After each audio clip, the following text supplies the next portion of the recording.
বন্ধুরা সবাই কেমন আছো? আশা করছি সবাই ভালো আছো, আমিও ভালো আছি। এই দেখো আজকে কদিন ধরে কি বৃষ্টি, জামা কাপড় কিচ্ছু শুকাচ্ছে না, তাই ভাবলাম একটু জামা কাপড় কেচে নিই। আজকে একটু রোদ্দুর উঠেছে, দেখো আমি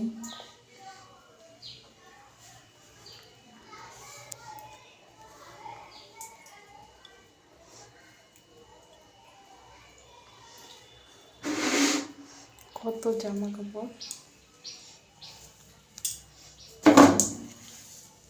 কেটেছি।